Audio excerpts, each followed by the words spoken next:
Mesdames, Messieurs, bonjour. Très heureux de vous retrouver ici en direct de la Grande Halle de Cournon dans le cadre du sommet de l'élevage. Alors on le sait, l'élevage c'est hyper important dans le Massif central et malheureusement on le sait aussi, l'élevage au niveau national comme dans les régions, ça diminue. Alors c'est pour ça que certains départements du Massif central ont décidé de créer une véritable dynamique pour justement ou en faveur de l'élevage durable. Pour en parler, j'ai le plaisir d'accueillir Pascal Coste. Bonjour Pascal. Alors vous êtes président du conseil départemental de la Corrèze et puis à ma droite, Serge Régal, bonjour. Bonjour. Vous êtes président du conseil départemental du Lot. Alors déjà le constat, l'agriculture c'est important et en particulier l'élevage dans vos départements. C'est vrai que l'élevage est la première économie agricole de nos territoires. La première économie tout court, elle fait au-delà aussi, elle façonne beaucoup de paysages pour le tourisme qui est la deuxième économie de notre territoire. Donc elle a des effets très très importants et centrales sur des territoires ruraux comme les nôtres. Pareil dans le Lot, je suppose. Oui, bien sûr, même constat pour le Lot, c'est une économie relativement importante, la deuxième économie du département. Mais malheureusement, aujourd'hui, on peut constater un déclin. Là. Je pourrais dire la ferme Lot perd de sa production et ça devient inquiétant.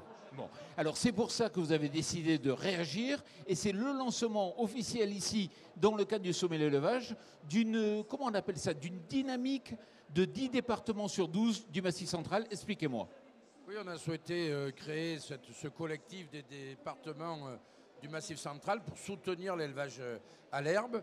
C'est un élevage qui est écologiquement responsable, qui permet de stocker du carbone, qui a des effets aussi sur le maintien de la qualité et de la quantité de l'eau aussi sur nos territoires, qui est un enjeu majeur pour l'avenir. Et donc, il était important qu'on puisse être une caisse de résonance, un relais aussi auprès de nos collègues sur le terrain de cette importance de l'élevage et d'avoir une voix un peu différente de quelques bien-pensants qui veulent nous expliquer que la viande, ça serait mauvais pour l'environnement et qu'il n'y a qu'à continuer à en importer et de déforester les forêts amazoniennes ou autres. Nous, ce n'est pas le cas. Ici, on a un élevage très environnementalement performant. Et Serge Régal, c'est aussi l'occasion de montrer que les départements sont présents sur l'agriculture. Mais bien sûr, pas comme on le voudrait, c'est sûr que la loi NOTRe nous a coupé un peu, si je puis dire, l'herbe sous les pieds. Mais c'est notre ADN aussi, l'agriculture pour les départements et on y va conjoint par moment avec les régions, mais par moment, eh bien, comme cette action qu'on mène aujourd'hui entre départements, ça nous donne l'occasion de nous rencontrer aussi, de pouvoir échanger entre nous pour les actions qu'on peut mener et pouvoir demain se faire entendre pour sauver une agriculture familiale, une agriculture durable, une agriculture qui va maintenir des prairies aussi sur nos territoires.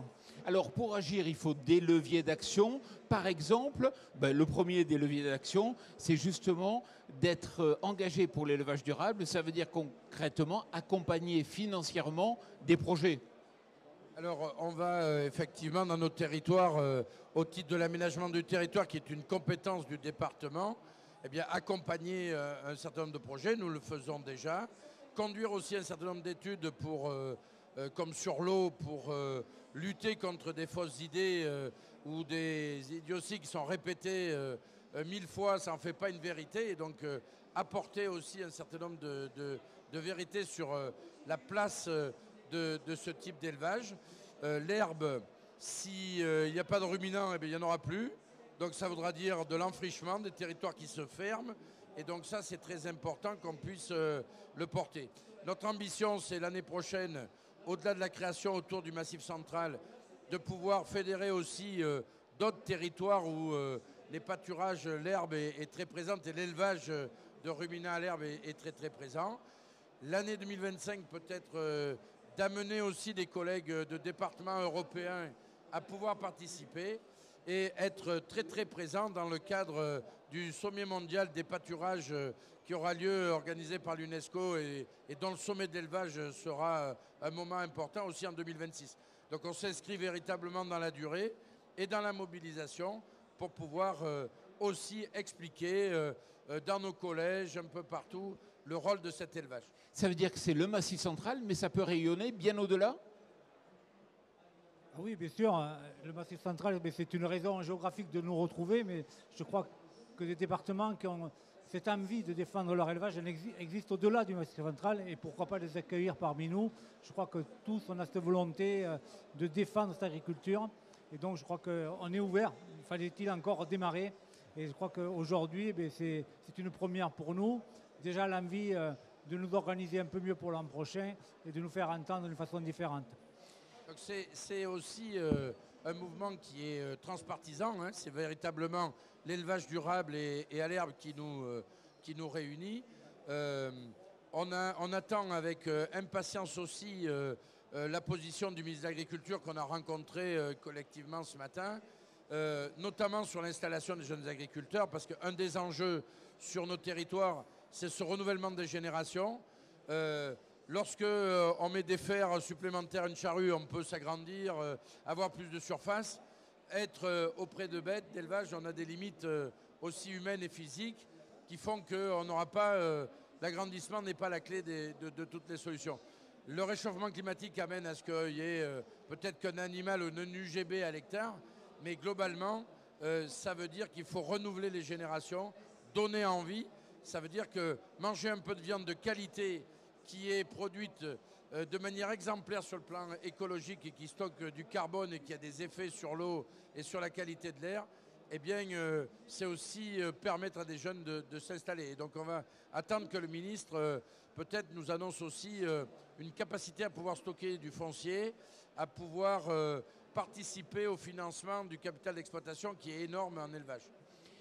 Allez-y. Alors, j'ai bien vu sur votre site, puisque vous avez un stand ici sur lequel vous montrez un peu les leviers d'action, et il y en a un, si vous souhaitez bien répondre à cette question, c'est le fait de pouvoir agir en valorisant la production des éleveurs du département. Vous le pouvez au travers de la restauration, par exemple. Ah ben oui, on le fait d'une façon importante, hein. Aujourd'hui, on souhaite le plus possible amener nos restaurations collectives à s'approvisionner localement. On a créé, pour ce qui nous concerne dans le Lot, un cahier des charges pour définir ce qu'était un produit local, parce que je crois que c'était important de définir ce qu'est un produit local, notamment un produit local carné. Ce n'est pas quelque chose qui peut être abattu à 150 km et revenir, être découpé à 150 autres kilomètres et revenir dans le Lot. C'est quelque chose qui est traité sur place. C'est quelque chose aussi qui crée une économie locale et qui lie les hommes et les femmes sur le travail qu'on peut faire sur ce sujet-là. Donc oui, on est très incarné. On va lancer dans quelques jours une marque de territoire et avoir un cahier des charges contraignant une fois de plus. Mais aujourd'hui, nos éleveurs s'engagent derrière ce cahier des charges pour pouvoir alimenter nos restaurations collectives. Pour nous, nos collèges, mais aussi nos écoles, nos EHPAD. Enfin, ce sont des millions de repas qui peuvent être fournis régulièrement sur des départements ruraux comme les nôtres. Merci beaucoup. Pascal Coste, j'ai vu toujours sur votre stand le troisième type de mesure, c'est les laboratoires d'analyse. En quoi les laboratoires d'analyse peuvent servir cet engagement? Alors on a tout un volet autour du sanitaire. Bien sûr, la partie labo public, c'est-à-dire qu'au-delà de faire des analyses qui permettent d'enrayer un certain nombre d'épizooties, on a beaucoup travaillé, la FCO, les nouvelles maladies aujourd'hui virales qui arrivent. C'est très important d'avoir un appareil aussi public qui permette de travailler à cette santé animale, d'avoir, au-delà du coût de l'analyse directe, de pouvoir aller beaucoup plus loin. On l'a vu, le rôle de nos laboratoires, notamment départementaux, sur la crise de la vache folle en son temps. Et on a un deuxième volet sur le sanitaire pour un certain nombre de départements, c'est aussi l'aide à l'installation de vétérinaires en milieu rural, parce qu'on a besoin de tenir un tissu qui, là aussi, vieillit, avec un renouvellement de génération de vétérinaires, et qu'on n'est pas que de la canine, qui est aussi de la rurale, parce que, et là on a un équilibre à trouver, notamment sur peut-être la forfaitisation d'un certain nombre de travaux que font les vétérinaires à la place de la prophylaxie, pour permettre d'assurer encore un revenu à des éleveurs dans des territoires, à des vétérinaires dans des territoires ruraux. Parce que ça va de pair, hein. Donc le sanitaire, c'est quelque chose de très important pour continuer à avoir de la viande de qualité sur nos territoires. Donc il y a l'enjeu veto, mais il y a aussi l'enjeu abattoir. C'est vrai que c'est important d'avoir des abattoirs sur le territoire. C'est un enjeu primordial, hein. Aujourd'hui, on pourrait dire que plutôt en grande difficulté d'ailleurs, mais les collectivités, le département ont pris à bras le corps ce problème-là. pour conserver les abattoirs de proximité, parce que l'achat local n'aurait plus de sens si on perdait nos abattoirs de proximité. Je crois que ça, on n'en prend pas assez conscience. C'est absolument indispensable d'avoir ce genre de service dans nos départements ruraux.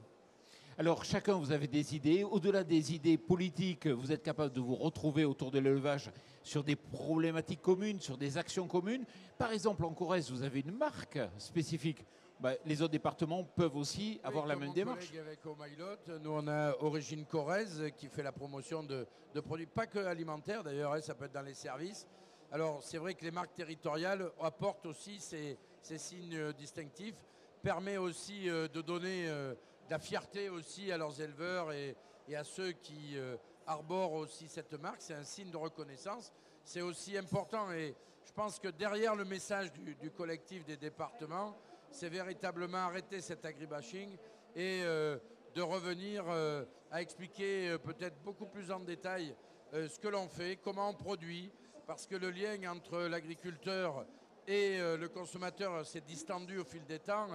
On n'est plus petit-fils ou arrière-petit-fils de paysans et donc on est passé dans une société plus urbaine où les réseaux sociaux impactent fortement avec des choses qui nous viennent de très loin parfois, alors qu'on a ici chez nous une exemplarité en matière d'élevage de ruminants notamment. Et vous savez qu'on a une émission qui s'appelle Power Boost, où on va chaque week-end à la rencontre du monde agricole et des acteurs de l'agriculture. Et j'ai l'impression, parce qu'on a été tourné dans les Hautes-Pyrénées sur une marque qui s'appelle Blanc des Pyrénées de lait, on a l'impression que le département est la bonne taille pour une marque. C'est vrai que le département, on se connaît tous, donc il y a une identité. Oui, je complète ce que dit tout à fait mon collègue. On est à l'échelle humaine dans les départements, on se connaît tous, on peut discuter pour pouvoir aller dans le même sens. Et je crois que ça c'est important quand on veut créer une marque. Il faut qu'on se l'approprie avant tout, parce qu'on parle avec les tripes. Nous, on a travaillé avec une marque qui s'appelle Omailot et on la déclinera demain avec produits du lot. Donc, ça veut dire tout ça va dans le même sens de pouvoir sensibiliser des éleveurs. Mais pour ça, il nous faut vraiment installer des jeunes et on a un gros travail à faire, notamment, vous l'aviez dit déjà, mais je reinsiste là-dessus parce que ce sera sûrement le travail qu'on a à faire dans les mois et dans les années à venir, le foncier. Ça va être comment on peut faire que nos jeunes puissent acquérir le foncier, d'autant plus que la loi ne nous aide pas, nous, départements, à faciliter ce travail-là au niveau des jeunes. Parce que je crois que là, on aurait vraiment un rôle à jouer, pouvoir apporter du foncier à des jeunes qui veulent s'installer. Bon, Serge Régal, merci beaucoup. Pascal Coste, merci beaucoup d'être venu ici sur ce plateau pour nous présenter cette démarche que vous avez lancée dans le cadre du sommet de l'élevage. Et merci à vous.